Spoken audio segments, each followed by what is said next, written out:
Municipal కార్యాలయం ఆధ్వర్యంలో నిన్న మున్సిపల్ కమిషనర్ గారు ఏదైతే ఓటర్ల జాబితా ప్రచురించబడిందో దాన్ని అలా భారతీయ జనతా పార్టీ ఆధ్వర్యంలో ప్రతి వార్డును క్షుణ్ణంగా పరిశీలించడం జరిగింది.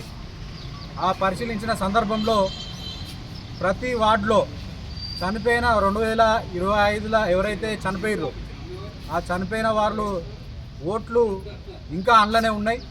అలాగే ఎవరైతే ఈ 5 సంవత్సరాలలో వివాహమై వాళ్ళ అత్తగారింటికి పోయిర్రో వాళ్ళ ఓట్లు కూడా ఇప్పటి వరకు కూడా అందులోనే ఆ ఓటర్ లిస్టులోనే ప్రింట్ అయిన పరిస్థితి ఉన్నది.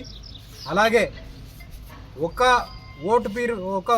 ఒకవేళ రాజు అనే పేరు మీద ఒక ఓటు ఉంటే వాళ్ళ నాన్న పేరు మీద ఒక ఓటు వచ్చింది, వాళ్ళ అమ్మ పేరు మీద ఒక ఓటు వచ్చింది.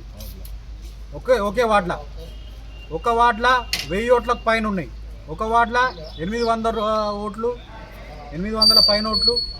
ఆ రకంగా చూసుకున్నట్టయితే ఈ ఓటర్ లిస్టులో చనిపోయిన వారి ఓట్లు, వివాహమైన వారి ఓట్లు, ఒక పేరు మీద 2 ఓట్లు, ఒక వార్డులో పరిమితికి మించిన ఓట్లు, ఈ రకంగా అన్నీ కూడా సవరించాలని చెప్పి డిమాండ్ చేస్తూ కోరుతూ ఈరోజు మున్సిపల్ కమిషనర్ మల్లికార్జున్ గారికి వినతి పత్రం ఇవ్వడం జరిగింది.